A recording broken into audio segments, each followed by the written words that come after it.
bear with me for the first 2.5 minutes. I recorded 2 hours of footage that had no sound whatsoever, and what I did was I used another version of the project file generator. So there is GDX Liftoff, which is not officially from the libgdx team, but it's another version. It has way more plugins, way more customizability, and is way more updated. So it uses a later Gradle version, later libgdx version, etc. I've just used it. I basically did the same settings, except that I used 1 or 2 more plugins. For example, I also downloaded Artemis, which I will talk about a lot at the end of the video.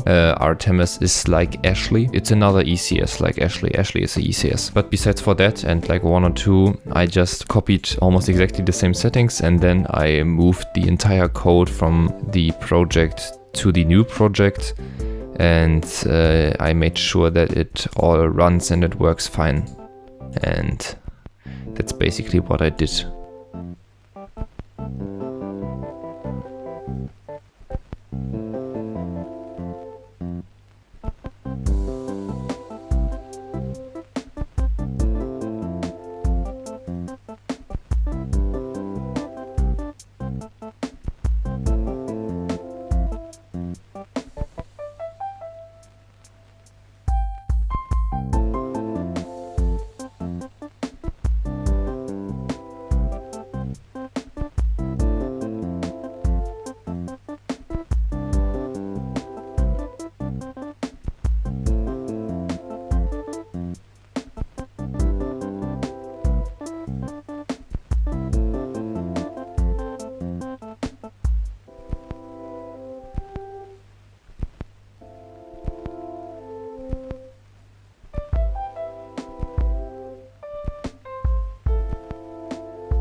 I just noticed that I didn't have my audio set up in OBS, so I've recorded like 1.5 hours of cleaning up and moving the packages and stuff. I will need to make a voiceover for that. Yesterday evening I made my debug console display colors, like debug is blue, info is white grayish, and errors are red, but I don't have any errors, that's why you can't see them. These are all the possible colors, and these are all the possible color codes. You just put that string before any other string, and then it will write that string in the code, in the color.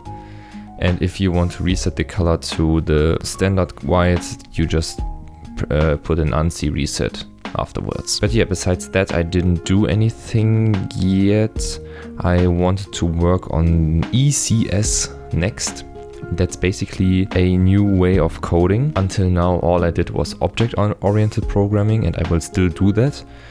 But for games, especially for libgdx, there is one more option that's called ECS, Entity Component System. And Entity Component System is basically you have entities, and these entities have components, and components are what are the usual variables. The thing behind this is you will write a lot less code, because you will write a physics manager or a engine that will just handle, for example, only jumps.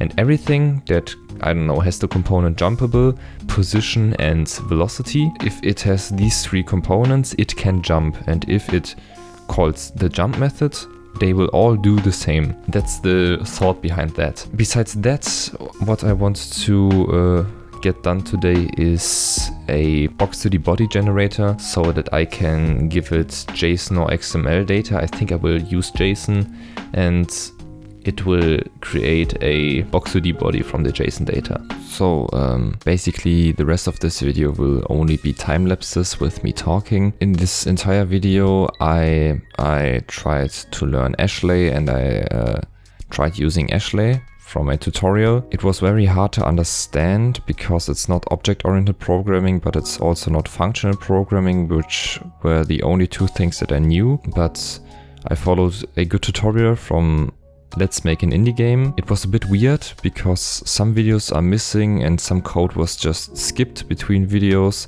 He thought he showed the code, but he never did.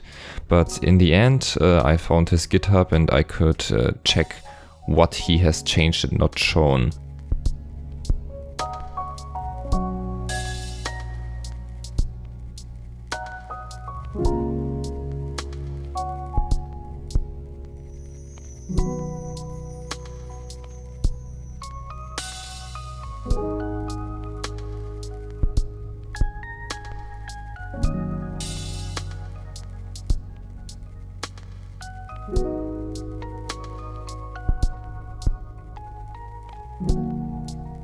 Now we come to the Box2D body generator.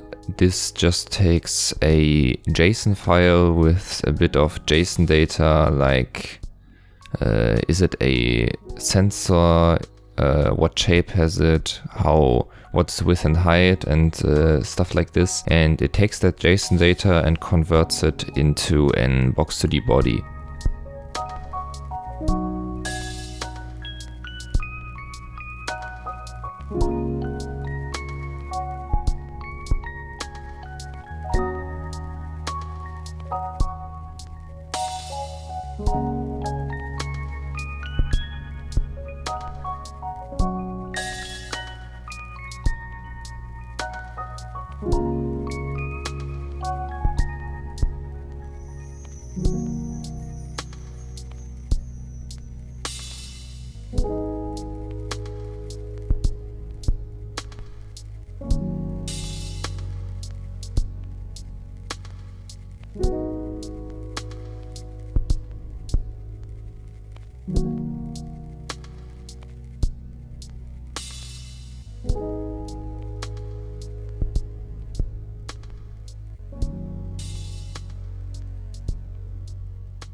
Now my thoughts on the ECS system. I don't really like it.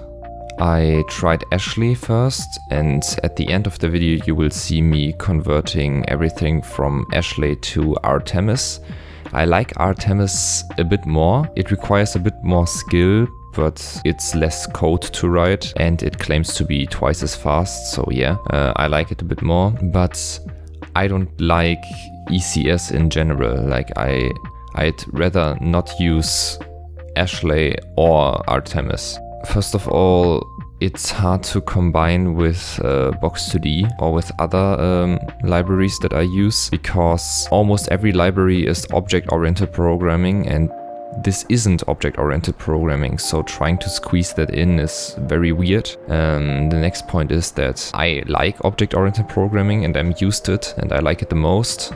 But it's hard to do like half object-oriented programming and half ECS. You can't do that. You have to do either or. And it was very hard to separate update and render.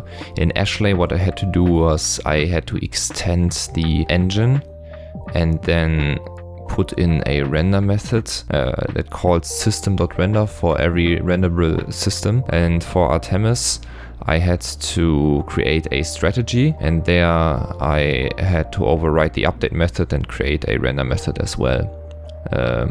It's just very weird that it's so hard to separate these. Artemis overall gives me way more freedom and requires way less code. It's a bit harder to use, but it's better than Ashley in my opinion. But you know, I don't really like it. It's good that I know how ECS works, but for now I won't use it. I will use regular object-oriented programming with my style. And if I have performance issues or if my code gets very cluttered up and ugly, I will consider to switch to ECS, because now I know how it works and how to use it.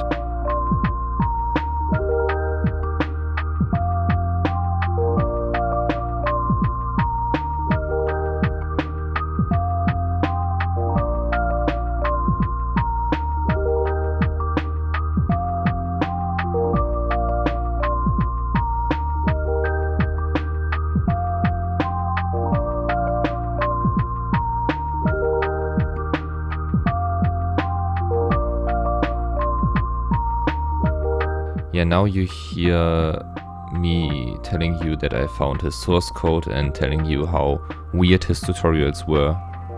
I found his source code. Let's make an indie game. Physics Shmup, that's his source code. And in here is the latest versions of his classes and files. So for example, in the body generator, I can see that he changed a lot. Like, the body generator doesn't even look like the one he showed at the end of his tutorial. But like, there's two generate body functions now with a body helper. He has an entity now, two vector 2s. This is completely different. Yeah, I need to see what else is different.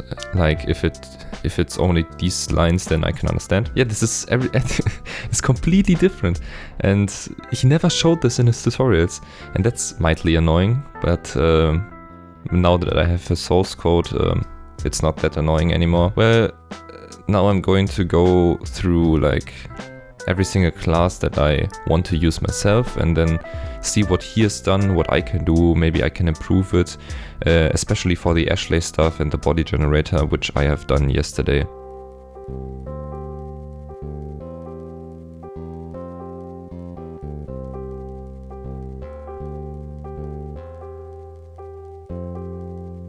Yeah, side note, I tried Overlap 2D, which is this level and UI maker, and I won't use it. It's not for me. You can like it or you can use it, and I can like it and I can use it, but I won't, because it's too restrictive and it does too much without you needing to code. As I understand, it creates Box2D bodies, Box2D lights, a level, like tiled level, animations, and it creates all of that without you needing to code, and that feels very weird for me. It's like my code gets taken away. I want to code that. I want to code that in my style and how I want, and Overlap 2D just takes away everything. That can be a good thing. For example, if you don't like to code, or if you can't code that well, then it will take away a lot of work. Or if you need to get a game done quickly, you can do it in Overlap 2D and it will be very good. So that's plus points, but I have time and I like to code. And I don't want to give away my code, I want to code myself.